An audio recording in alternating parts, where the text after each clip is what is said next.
Hey guys, before we begin tonight's journey into the past, take a moment to get comfortable. History doesn't always arrive with noise, with battles or with great speeches. Sometimes history arrives quietly, at night. In the moments when ordinary people lie awake, wondering what tomorrow might bring. Tonight we are going to talk about a year when people went to bed, not knowing if the world would still exist when they woke up. There was no single explosion, no final battle that ended everything in one moment. Instead, there was uncertainty, slow spreading and impossible to escape. To understand this year, we need to step into a world without certainty, as we know it today. There were no clocks glowing softly in the dark, no news updates, no way to know what was happening beyond the next town. When night fell, it fell completely. Homes were lit by candles and firelight. Shadows moved across stone walls. The outside world disappeared into darkness, and with that darkness came questions. For most people in history, the future was never guaranteed. Harvests could fail. Weather could turn suddenly. Disease could arrive without warning. Still, life usually followed a rhythm. Seasons returned. Days passed. Nights ended. Until one year, when that rhythm began to feel fragile. It didn't start with panic. It started with quiet changes. Travelers spoke of strange sights in the sky. Merchants carried stories alongside their goods. Sailors described unfamiliar stars, lights that seemed out of place. At first, these stories were treated like any others. Rumors came and went, but these did not fade. In different regions, people described the same signs. The sky behaved differently. The seasons felt wrong. Cold lingered longer than it should have. For people who believed the heavens reflected the order of the world, this mattered deeply. The sky was not just something above them. It was a sign of balance. And balance, it seemed, was slipping. In some places, comets appeared, slow, bright streaks crossing the night sky. To modernize, a comet is predictable, a natural event. But in the past, comets were rare visitors, and rarity made them powerful. They were remembered, discussed, feared. People gathered after sunset, standing silently, looking upward, not celebrating, not cheering, just watching. Parents brought children inside earlier than usual. Doors were barred more carefully. Prayers were spoken more often, and when night came, sleep did not always follow. People lay awake, listening to the wind outside, to distant bells, to the quiet breathing of others nearby. Questions repeated in the dark. What is happening? Is this a warning? Will there be a tomorrow? No one had answers. Religious leaders spoke from pulpits, offering explanations that often conflicted. Some urged calm, others spoke of judgment. And when explanations differed, certainty disappeared. Without a single voice to trust, people were left alone with their thoughts. The night became a place of waiting. Waiting for signs, waiting for clarity, waiting for dawn. But even morning no longer brought relief. Each new day felt like borrowed time, and so people went to bed, not knowing if the world they knew would still exist when they opened their eyes again. The feeling that something was wrong did not belong to a single place. It appeared across regions that had never spoken to one another. In Europe, in parts of the Middle East and across Asia, people described similar unease. Chronicles from monasteries and towns began to record it, often in careful, restrained language. They did not always write about fear. They wrote about confusion. One of the years most often mentioned was 536 AD. At the time, no one called it by a name. No one marked it as special when it began, but later writers would describe it as a year, when the sun seemed to lose its strength. Accounts tell of a strange haze covering the sky, of daylight that looked more like dusk, of summers that felt cold and unfamiliar. In some places, the sun appeared dim for months at a time. Shadows were weak. Colors looked muted. People noticed. Farmers watched their fields carefully. Seeds were planted as always. but growth was slow. Harvests failed in places where failure was rare. Food became uncertain, and uncertainty changes how nights feel. When the future depends on the next harvest, sleep becomes lighter. People began to count days more carefully. They listened to the weather. They watched the sky. But the sky gave no clear answers. Cold returned again and again, even when warmth was expected. Winters stretched longer. Summers passed without abundance. In villages, fires burned longer into the night, not just for warmth, but for reassurance. The dark felt heavier. In the eastern Mediterranean, writers described a year without warmth. In China, records speak of snow in summer. In parts of the world that depended on stable seasons, stability vanished, and with it, confidence. People did not immediately assume the world was ending. At first, they assumed it would pass. Another season, another year. But when it didn't, questions began to change. Instead of asking when things would return to normal, people began to ask whether normal would return at all. At night, these questions became louder. Homes were quiet after sunset. Work stopped. Conversations slowed. With no distractions, thoughts grew larger. Parents wondered what kind of future their children would inherit. Elders wondered whether they were witnessing the end of a cycle. They had trusted their entire lives. Faith for some grew stronger. For others, it became uncertain. Different interpretations spread. Some believed the signs were temporary. Others believed they carried meaning. And when meaning is unclear, fear finds space. In towns and cities, people listened closely to travelers. Every arrival brought news. Every story was weighed carefully. Was the cold everywhere? Were the skies the same elsewhere? No one knew. There was no map of the world's condition. Only fragments. And fragments are difficult to assemble at night. People lay awake, staring into darkness, trying to make sense of what they had seen. Candles burned down to their holders. Prayers were whispered quietly. Sleep came slowly. Morning, when it arrived, offered little reassurance. The sun rose, but it did not feel the same. And so the nights continued. Not dramatic, not loud, just long. Long enough for doubt to settle in. Long enough for people to wonder whether they were living at the edge of something they could not see. As the strange years continued, daily life began to change in small, almost invisible ways.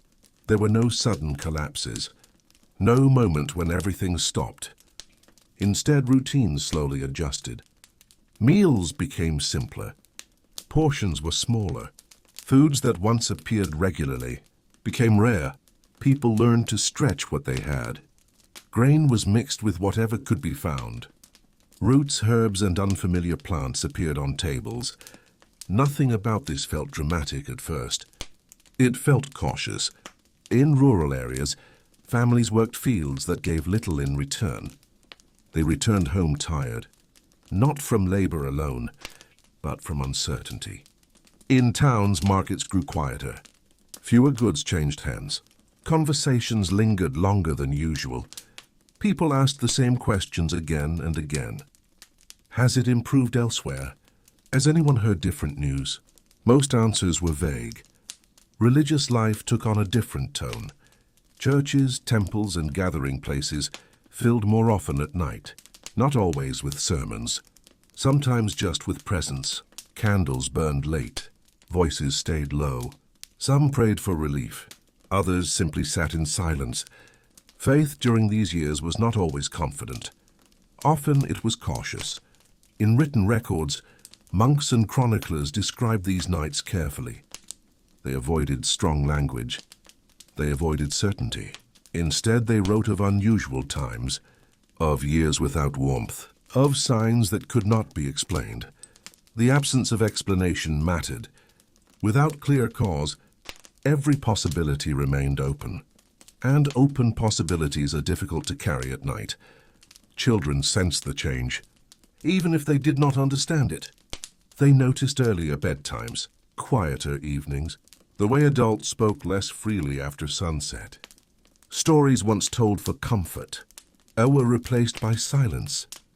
In some regions, people prepared for travel, not because they planned to leave, but because they felt they might need to. Belongings were kept closer. Important items were not put away. Readiness became a habit, and readiness keeps sleep shallow.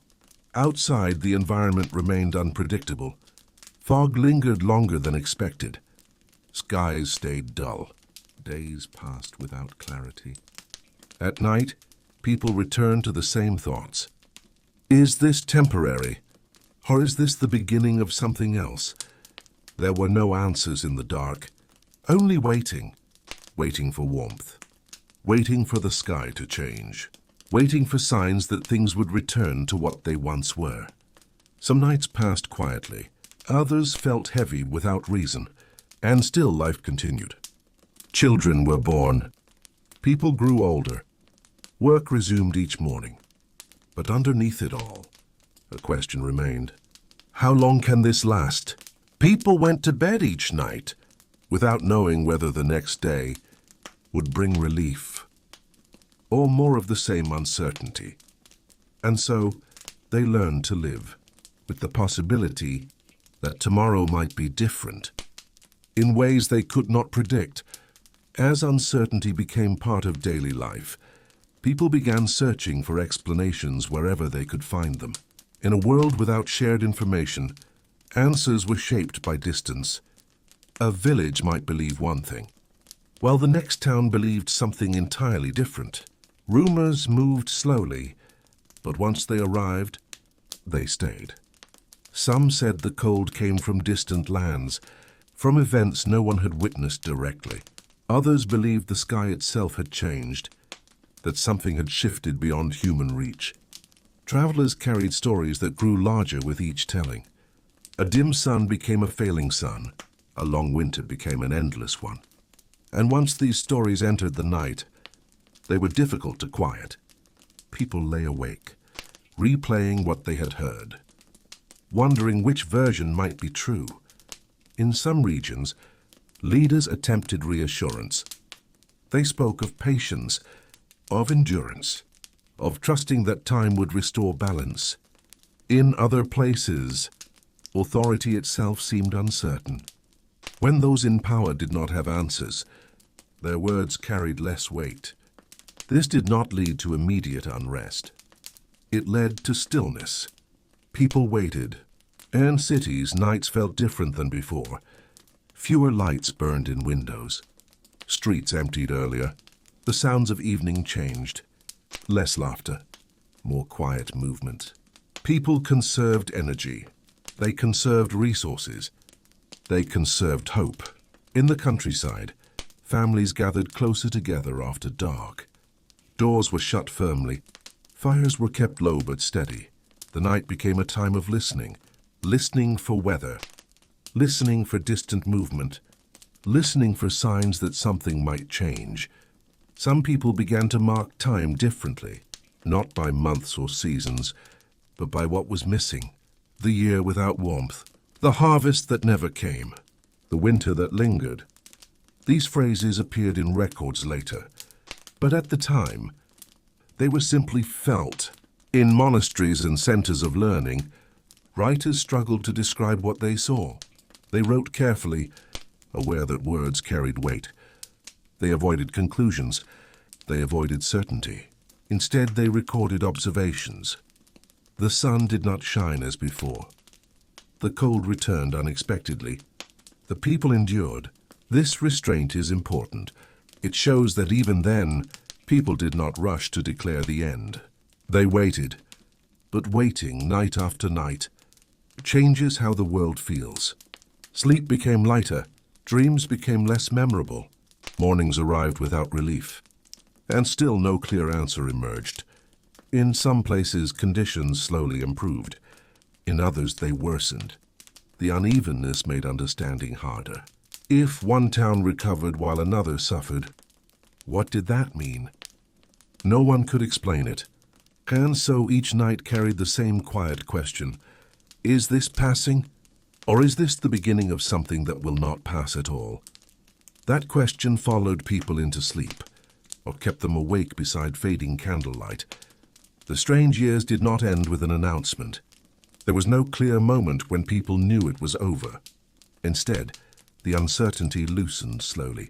In some regions, the sun appeared stronger again, not suddenly brighter, but steady enough to notice. Warmth returned in small amounts. Crops began to grow more reliably. Harvests were modest, but no longer desperate. People did not celebrate at first. They watched. After years of unpredictability, trust did not come easily. One good season could still be followed by another cold one. So people waited before believing things had truly changed. Nights remained cautious. Candles still burned late. Supplies were still guarded carefully. Conversations still returned to what might happen next. But something subtle shifted. The questions people asked at night began to sound different. Instead of wondering whether the world would end, they wondered how long recovery might take. That change mattered. It marked the quiet return of expectation. In written records, language slowly adjusted. Mentions of darkness and cold became less frequent. Descriptions of ordinary life reappeared. Markets grew more active. Travel resumed. News carried less fear with it. But the memory of those years remained. People remembered what it felt like to go to bed without certainty. They remembered the weight of nights when no explanation seemed reliable. And those memories changed how they viewed the future. Even when stability returned, confidence did not fully follow.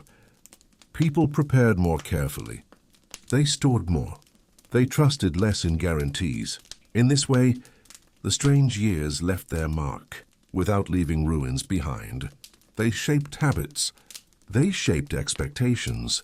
They taught people that the world could change quietly, without warning, without a clear cause, and perhaps that was the most unsettling part. There was no enemy to defeat, no decision that could have prevented it, only conditions that arrived, stayed, and then slowly moved on. For those who lived through it, the nights after recovery were different. Sleep returned, but lightly. Dreams were quieter. Mornings felt less certain than before. Even when life resumed its rhythm, something had shifted. The knowledge that tomorrow was not guaranteed never fully disappeared. But life continued anyway. People rebuilt trust in routine. They returned to work.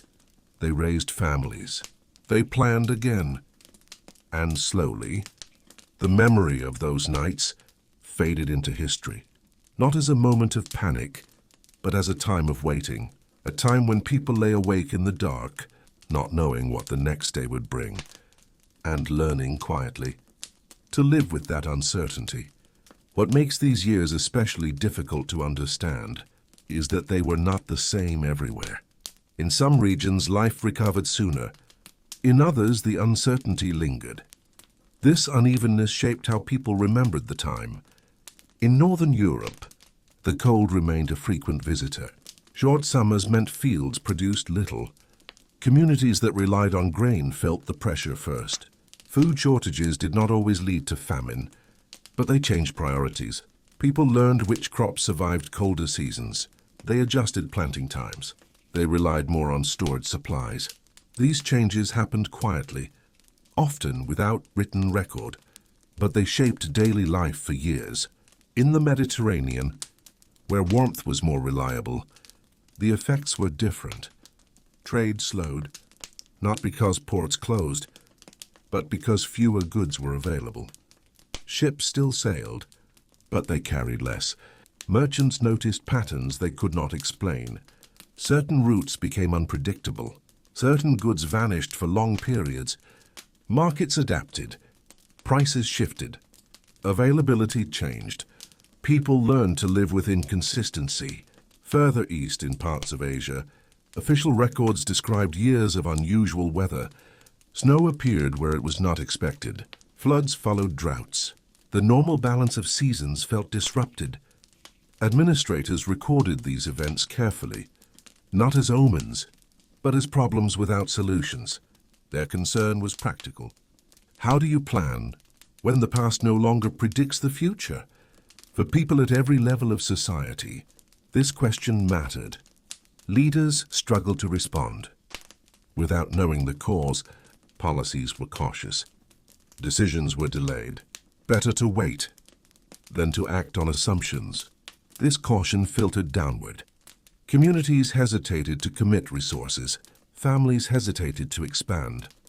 Plans were made in smaller steps. The future shrank, not disappeared, but shortened. People stopped thinking in decades and focused on seasons. At night, this shift was felt most strongly. Long-term dreams became quiet. Immediate concerns filled the silence. Would the next harvest succeed? Would winter return early? Would trade resume? These questions did not demand answers immediately.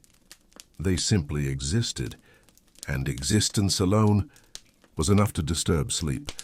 In personal letters, when they survive, the tone is restrained.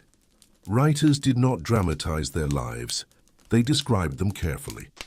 They noted shortages. They noted delays. They noted confusion. Emotion is rarely stated directly, but it is present in what they chose to mention. Repeated references to weather, to food, to uncertainty. What is absent is confidence. The confidence that tomorrow would resemble yesterday. And without that confidence, nighttime became a space for quiet worry, not panic, not despair, just the slow realization that the world was no longer predictable. And unpredictability changes how people relate to time itself. Days were no longer stepping stones toward progress. They became checkpoints. Each morning was assessed, each evening reviewed, and each night closed, with the same unspoken question: what will tomorrow bring? What many people living through those years never realized was how slowly change actually happened. There was no single winter that destroyed everything, no single summer that saved it. Instead, there was a sequence of seasons that failed to behave as expected. Year after year, small irregularities accumulated, a harvest slightly smaller than usual, a winter slightly longer, a spring that arrived late, or not at all. On their own, none of these would have mattered much, but together they altered the rhythm people depended on. In agrarian societies, rhythm was everything. Planting relied on memory, harvest relied on expectation, preparation relied on patterns passed down through generations. When those patterns broke, people did not panic immediately. At first they adjusted. They planted earlier, then later. They tried different crops. They watched the sky more closely. Old signs were questioned. New signs were tested. But uncertainty remained. And uncertainty does something subtle to communities. It makes people quieter. Meetings became shorter. Decisions became slower. Commitments became rare. People avoided promising more than they could guarantee. In some villages, festivals were reduced, not cancelled entirely, but simplified. Food was saved. Celebrations were modest. Joy did not disappear, but it became careful. Trade networks felt this change almost immediately. Merchants relied on surplus. Surplus relied on stability. When stability weakened, trade narrowed. Long-distance journeys became less common. Routes were shortened. Goods that required risk vanished first. Luxury items disappeared quietly, not because people rejected them, but because survival took priority. Records show fewer mentions of excess, more mentions of necessity. This shift affected social structures as well. Those who controlled storage gained influence. Those who had access to reliable land became central figures. Power shifted subtly, not through conflict, but through dependency. People paid closer attention to who could provide when times were uncertain. At night, these shifts weighed heavily. Darkness removed distraction. Silence amplified thought. People lay awake considering small decisions. Should supplies be shared or saved? Should families stay or move? Should trade be attempted or avoided? None of these questions had clear answers. And without answers, the mind did not rest easily. Written sources rarely describe fear directly. Instead, they describe routine. But routine itself tells the story. Repeated mentions of checking supplies. Repeated mentions of weather. Repeated mentions of waiting. Waiting became a common theme. Waiting for warmth. Waiting for rain. Waiting for news. Waiting without knowing. What exactly was being waited for? In monasteries and administrative centers, records continued to be kept. Not because people understood what was happening, but because documentation itself was a form of control. If events could be written down, they could at least be acknowledged. And acknowledgement mattered. It gave the impression that someone was paying attention. But even careful record-keeping could not explain the changes. Different regions experienced different problems at different times. This lack of consistency made explanation difficult. One place flooded, while another froze. One year brought scarcity, the next brought just enough. Patterns refused to settle. And when patterns refuse to settle, people adapt their expectations downward. Hope did not disappear, but it became restrained. Optimism turned practical. Instead of hoping for abundance, people hoped for adequacy. Enough food, enough warmth, enough stability to continue. This mindset affected generations. Children who grew up during these years learned caution early. They learned to observe before acting. They learned to prepare quietly. They learned that comfort was temporary. These lessons stayed with them long after conditions improved. At night, memory reinforced this. People remembered previous disappointments. They remembered early thaws followed by freezes. They remembered promises made by seasons that were not kept. So when improvement came, it was met with restraint.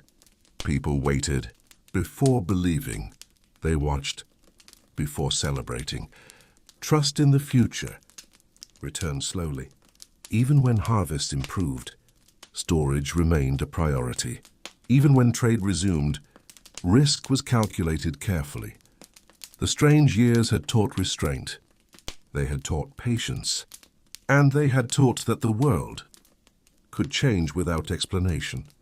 For historians, this period is difficult. There is no single narrative, no clear turning point, just a stretch of time where uncertainty was normal, where nights felt longer, not because of darkness alone, but because thought lingered. People did not fear monsters. They feared unpredictability, and unpredictability does not announce itself. It settles quietly and stays longer than expected. Over time, the uncertainty began to reshape how people understood history itself. Before these years, many believed the past moved in clear stages. Periods of growth, periods of hardship, clear causes, clear outcomes. But this time resisted such structure. When later generations asked what exactly had happened, the answers were vague. People spoke of those years, of the strange seasons, of the time when nothing followed the rules. This lack of clarity became part of the memory. Unlike wars or disasters, there were no battles to recount, no dates to mark the beginning or end, just a slow distortion of normal life. In daily routines, this distortion was subtle. Meals became simpler. Clothing was repaired more often. Tools were reused longer than intended. Nothing dramatic, just an accumulation of small adjustments. These adjustments required attention, and attention over long periods exhausts people, not physically, but mentally. At night, that exhaustion surfaced. People lay awake not because of fear, but because of calculation. What must be done tomorrow?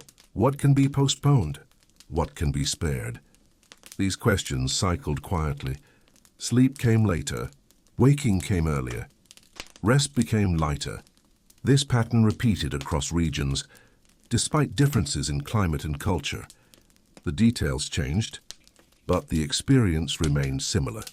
A shared sense of being slightly unprepared for whatever might come next. Communities responded by tightening bonds, not always through closeness, but through necessity. Mutual dependence increased. People exchanged labor more frequently. Skills were shared. Knowledge became valuable.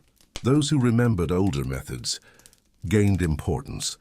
Techniques once considered outdated were revived. Hardier crops, simpler tools, slower processes. Progress paused, then stepped backward slightly, not as failure, but as adaptation. At the same time, movement increased. Some families relocated, not dramatically, but gradually, from exposed land to sheltered areas, from unreliable regions to more stable ones. Migration was quiet and constant, not a mass movement, but a steady trickle. This movement spread stories. Stories of harsh winters, stories of failed harvests, stories of places where things seemed better. These stories traveled faster than certainty, and they shaped decisions. At night, people replayed what they had heard. Was the story exaggerated? Was it outdated? Was it worth the risk? The unknown felt heavy, yet staying felt risky too. So people waited. Waiting became a skill. Learning when not to act was as important as knowing when to move. This patience influenced culture. Art became simpler. Stories became practical. Songs focused on endurance rather than triumph. Hope remained, but it was quiet hope. Hope without expectation. Hope without promise. This emotional restraint protected people. It prevented disappointment. When seasons failed again, it softened the impact of loss. But it also changed how people related to joy. Joy became something to experience, in the moment, not something to plan for. At night, memories of better times surfaced gently, not painfully, but cautiously. People remembered warmth. They remembered abundance, but they did not assume it would return easily. Memory itself became careful. Even in records meant for future generations, writers avoided strong conclusions. They described events, but rarely interpreted them. They left judgment open, perhaps because judgment required certainty, and certainty was in short supply. Centuries later, this lack of interpretation frustrates historians, but it reveals something important. Those living through these years did not see themselves as participants in a crisis. They saw themselves as people adapting, adjusting, enduring. And endurance does not always leave dramatic evidence. It leaves routines, it leaves habits, it leaves silence. At night, that silence held meaning. People listened to the absence of sound, to the wind, to the cold, to the quiet movement of time. Sleep came when it could, not forced, not demanded, just accepted. And in that acceptance, life continued. As the years passed, a quiet normalization set in. People stopped expecting stability, and instead learned to operate within uncertainty. This shift did not feel dramatic. It felt practical. Daily life reorganized itself around flexibility. Schedules became suggestions rather than commitments. Plans were made with room for change. Promises were phrased carefully. This cautious language entered everyday speech. Instead of saying, "This will happen," people said, "If conditions allow." This subtle change reflected a deeper understanding. Control was limited. In governance, this realization shaped policy. Leaders avoided ambitious projects.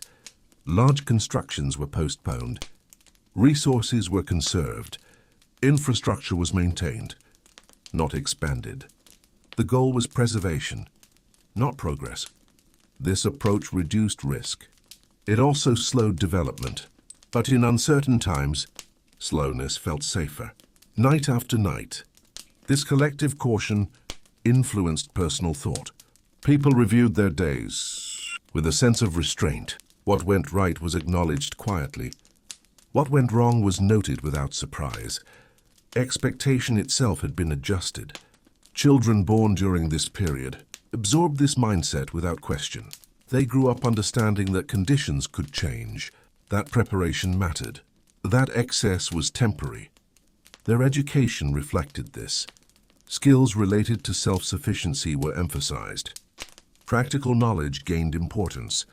Abstract ideals took a step back. This did not mean culture disappeared. It became quieter. Festivals still existed, but they were grounded. Celebrations focused on survival, on continuity, on small achievements. At night, families gathered earlier. Stories were told not to entertain, but to reassure. Stories of endurance, stories of adaptation, stories where patience mattered more than victory. Sleep followed these rhythms, shorter, lighter, interrupted, but accepted. People learned not to fight wakefulness. If sleep did not come, they waited. Waiting had become familiar. Outside, the world remained unpredictable.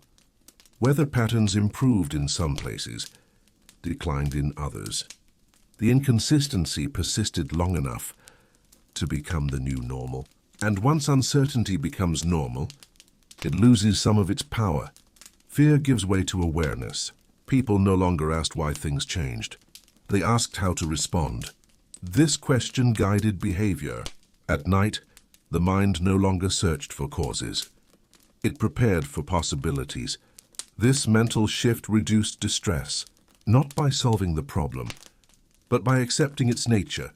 Acceptance did not mean resignation, it meant balance. People balanced hope with caution, preparation with patience, memory with presence.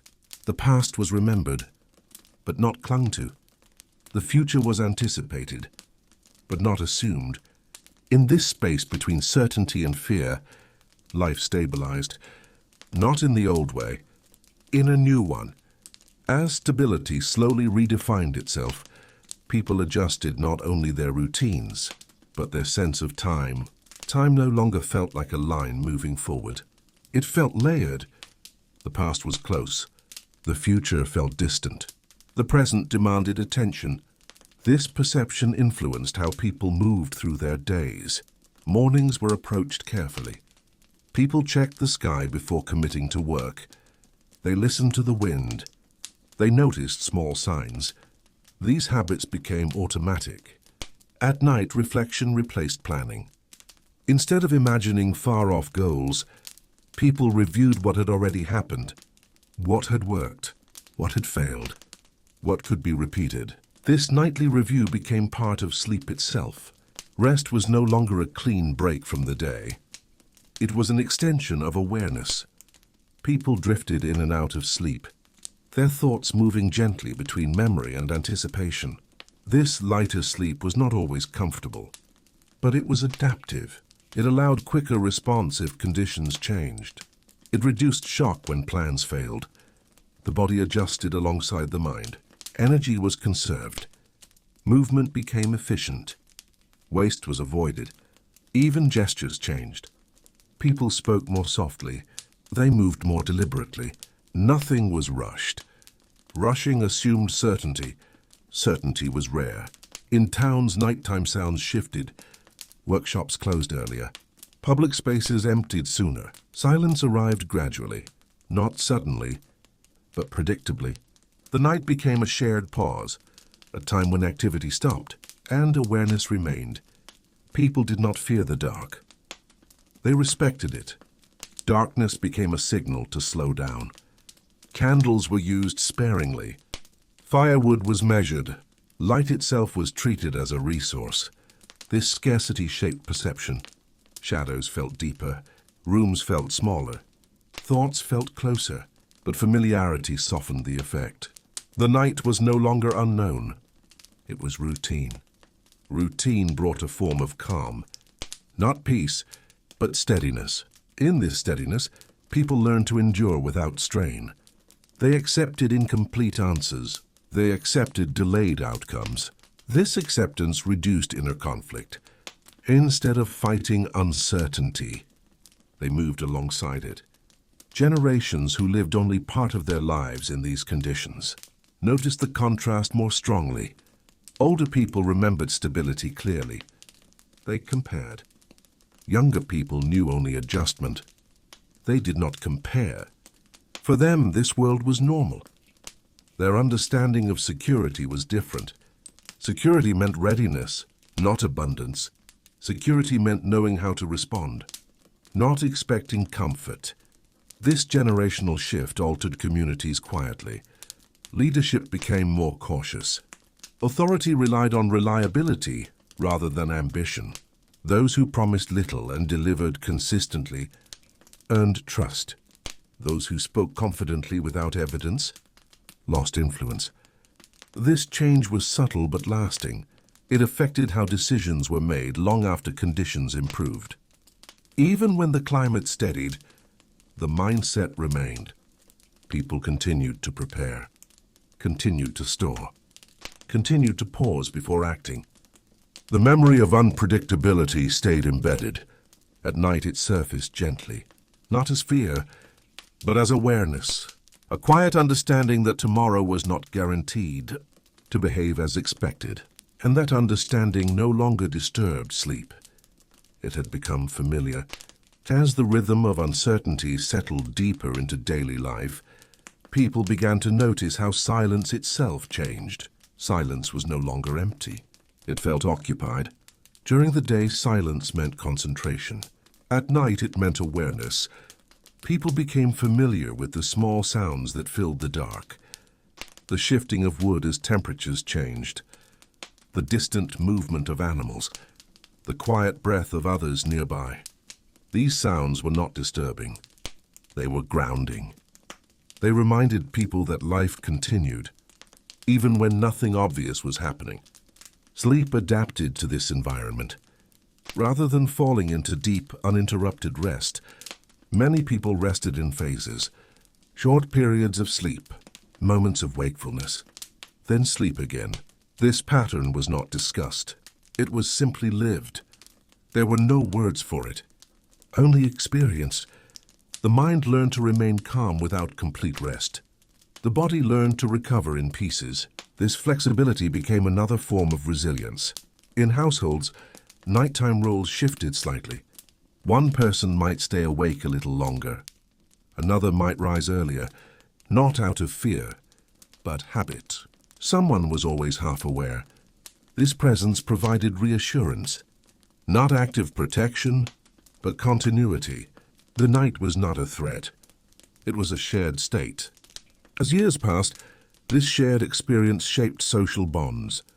People trusted those who had endured the same nights, who had waited through the same winters, who understood restraint without explanation. This unspoken understanding created quiet solidarity.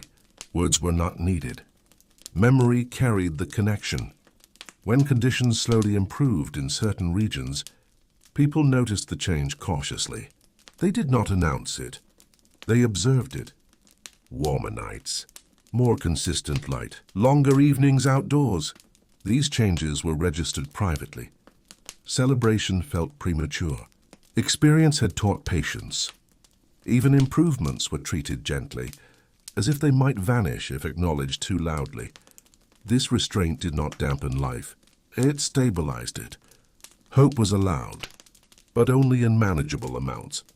At night, this meant fewer racing thoughts. The mind no longer tried to predict outcomes. It accepted variation. Tomorrow could be better, or not. Either way, preparation remained. This acceptance softened the edge of uncertainty. Instead of asking when things would return to normal, people accepted that normal had changed. Normal was adaptability. Normal was readiness. Normal was quiet persistence. This realization brought a kind of peace, not comfort, but balance, and balance allowed rest. Not deep, complete rest, but enough. Enough to continue. Enough to wake.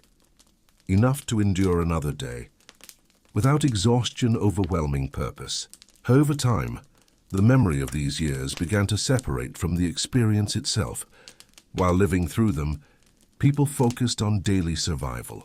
But later, when conditions stabilized, reflection became possible. Looking back, many struggled to explain what exactly had changed them. There had been no single catastrophe, no clear enemy, no decisive event, yet something fundamental felt different. People noticed it in how they reacted to difficulty, how quickly they adapted, how rarely they assumed stability. This shift was subtle but lasting. In later years, when challenges arose, communities responded with less shock. They had already learned how to operate without certainty. The strange years had trained them quietly, not through instruction, but through repetition. Each uncertain season had reinforced the lesson. The world does not always follow expectations. At night, this lesson lived on in habit. People slept with a sense of awareness rather than surrender. Sleep was not an escape. It was a pause. A pause that could be interrupted without panic. This relationship with rest carried forward. Even when life became easier, sleep did not fully return to its former depth. But it did not need to. People had learned how to function without perfect rest. They had learned how to move through days without relying on comfort. This resilience became invisible. Outsiders would not have noticed it. Only those who lived through the nights understood. In family stories passed down quietly, these years were rarely described in detail. Instead, they were referenced indirectly. That was before things settled. That was during the strange seasons. That was when we learned to wait. Children grew up hearing these phrases without fully understanding them. But the tone mattered. It was not bitterness. It was not nostalgia. It was calm. The calm of people who had learned that uncertainty could be survived. In written records, this calm is reflected in restraint. Few dramatic adjectives, few emotional judgments, just observations. This makes the period difficult to romanticize. There are no heroic arcs, no clear villains, only endurance. And endurance does not demand attention. It simply continues. At night, endurance feels different than during the day. During the day, endurance is action, work, movement, decision. At night, endurance is stillness, staying present, allowing uncertainty to exist without trying to solve it. People became skilled at this. They learned to lie awake without panic, to let thoughts pass without chasing them. This skill was never named, but it was practiced. Over generations, it softened anxiety, not eliminated it, but contained it. The nights no longer demanded answers. They simply existed. This relationship with the night influenced culture. Later writings show less urgency, less desire to explain everything. Acceptance became a quiet theme, not resignation, but realism. The understanding that some things cannot be predicted, only met. This understanding reduced conflict with reality. People stopped expecting certainty from the world. And in return, the world felt less hostile. At night, this meant fewer struggles with thought. The mind no longer demanded resolution before rest. It allowed questions to remain open. This openness created space for sleep. Not deep, not perfect, but sufficient. And sufficiency, after uncertainty, felt like stability. As this way of living settled into place, people stopped measuring their lives against how things used to be. Comparison faded. Instead of asking whether life was better or worse than before, they focused on whether it was manageable. This shift mattered. It changed how satisfaction was defined. A good day was not one where everything went right. It was one where nothing went wrong. A good night was not deep or uninterrupted. It was one that passed without worry. These quieter standards reduced disappointment. They allowed people to accept life as it unfolded. rather than resisting it. In many regions, this attitude affected architecture. Homes were built with practicality in mind. Thicker walls, smaller openings, rooms designed to retain warmth. Spaces became more inward-facing, not closed off, but protective. At night, these spaces felt contained. The outside world could be uncertain, but inside, conditions were controlled as much as possible. This sense of containment mattered. It allowed the mind to rest, even if lightly. In towns, public buildings reflected similar priorities. Maintenance replaced expansion. Repair replaced replacement. Structures that already existed were reinforced rather than replaced. This conservatism was not ideological. It was experiential. People had learned that preservation was safer than ambition. These values extended into relationships. People relied more heavily on established connections. Trust was built slowly. Change was approached carefully. New alliances formed, but they were tested quietly before being relied upon. At night, thoughts about others were grounded in experience. Who had proven reliable? Who had shown consistency? Abstract loyalty mattered less than observed behavior. This practical approach reduced social conflict. Expectations were lower, but clearer. People asked less of each other, and in return, were disappointed less often. This balance stabilized communities. Even when external conditions fluctuated, internal structures held. At night, this stability softened the mind's movement. Thoughts wandered, but did not spiral. Concerns arose, but they were familiar. Familiarity reduced intensity. The unknown had become known, at least in shape. People no longer feared surprise itself. They feared unpreparedness. And preparedness had become routine. Supplies were kept. Plans remained flexible. Movement was cautious. These habits required attention, but not anxiety. They became background processes. At night, background processes do not demand focus. They simply exist. This allowed the mind to slow. Sleep came in waves. Thoughts faded gradually, not forced, not resisted, just allowed. In later years, when conditions improved further, these habits did not disappear. They remained embedded. People continued to prepare, even when preparation seemed unnecessary. Not out of fear, but memory. Memory without urgency. Memory without emotion. Just knowledge. And knowledge, once integrated, does not disturb rest. It informs it. At night, this knowledge sat quietly beneath consciousness. Not loud enough to wake the mind, not heavy enough to trouble the body, just present. A quiet understanding that life could change, and that this change could be met without panic, without resistance, without drama. As years accumulated, this quiet preparedness became almost invisible. People no longer noticed it as a reaction to past uncertainty. It simply felt like common sense. Children learned it without explanation. They watched adults pause before deciding. They observed how resources were used carefully. They absorbed the rhythm of restraint. By the time they reached adulthood, they did not see this behavior as cautious. They saw it as normal. This normalization mattered. It meant the strange years continued to shape life long after they had passed. Not as memory, but as instinct. Instinct guides behavior most strongly at night. When the mind is tired, it falls back on learned patterns, and the patterns learned during uncertainty were gentle, not reactive. Instead of rushing to conclusions, the mind waited. Instead of escalating worry, it assessed quietly.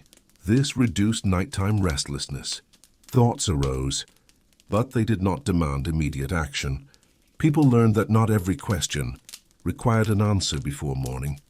This understanding allowed sleep to arrive naturally, not immediately, but eventually. In many homes, nighttime routines became consistent. Lights dimmed gradually, voices softened earlier, Movement slowed. These routines were not enforced. They emerged. They reflected an understanding that the body responded best to predictability, even when the world did not provide it. Predictability within the home balanced unpredictability outside. This balance mattered deeply. It created a sense of internal order. At night, when external signals faded, this internal order took over. The mind followed familiar paths. The body relaxed into known positions. Sleep was not deep, but it was sufficient. Sufficiency became the goal, not perfection. This attitude influenced how people responded to setbacks. When difficulties arose later, they were met with less emotional weight. People had already learned that discomfort did not equal disaster. That delay did not equal failure. That uncertainty did not require panic. This emotional moderation spread across generations. It shaped leadership styles. It shaped family dynamics. It shaped cultural expectations. People valued steadiness over intensity, consistency over speed. At night, this meant fewer extremes, less despair, less excitement, more calm awareness. The night became a space of gentle observation rather than confrontation. People noticed their thoughts without attaching urgency. They allowed feelings to pass without interpreting them as signs. This ability did not come from philosophy. It came from experience, from years where reacting too strongly had proven unnecessary, from nights where waiting had proven safer than forcing sleep. The body remembered this.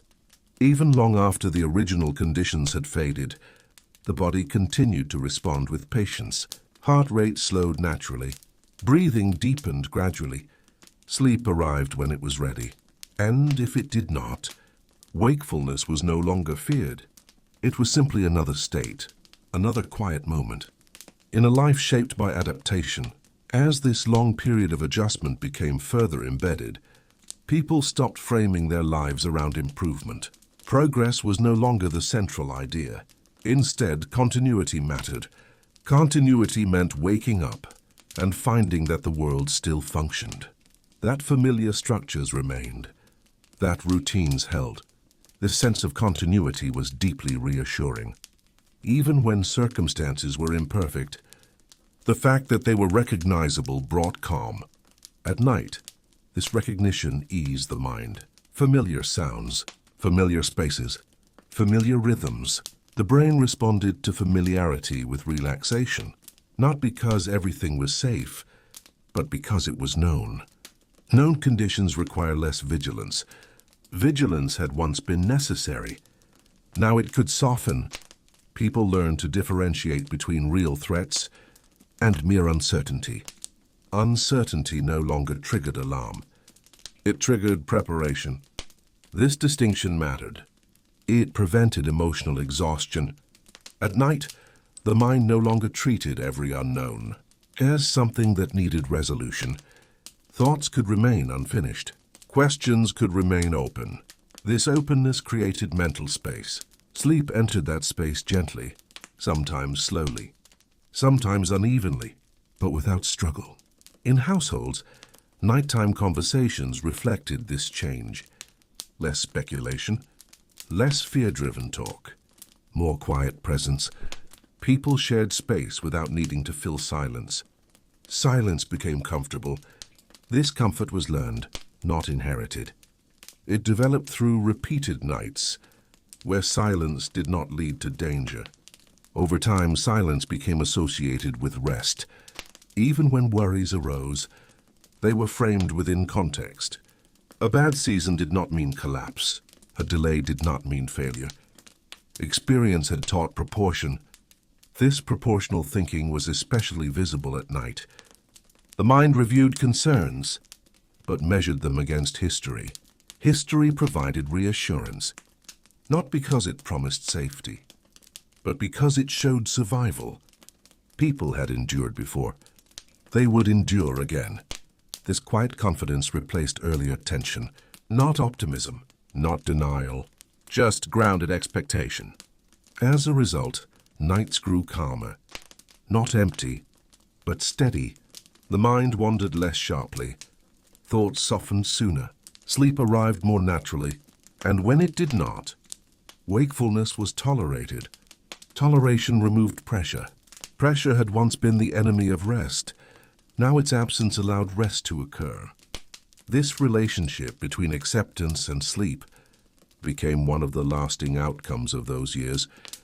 Though rarely acknowledged, it shaped how people lived long afterward. They did not chase certainty. They lived alongside uncertainty, and at night, they rested within it.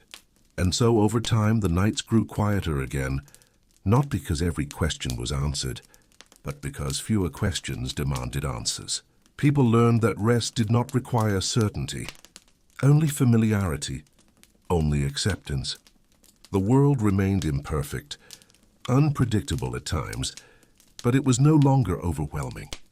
And in that understanding, sleep returned, not as escape, not as relief, but as something simple and natural, a pause, one that came when it was ready. Wherever you are, whatever time it is, let the night be gentle. There's nothing you need to solve right now, nothing you need to decide, just rest. Good night.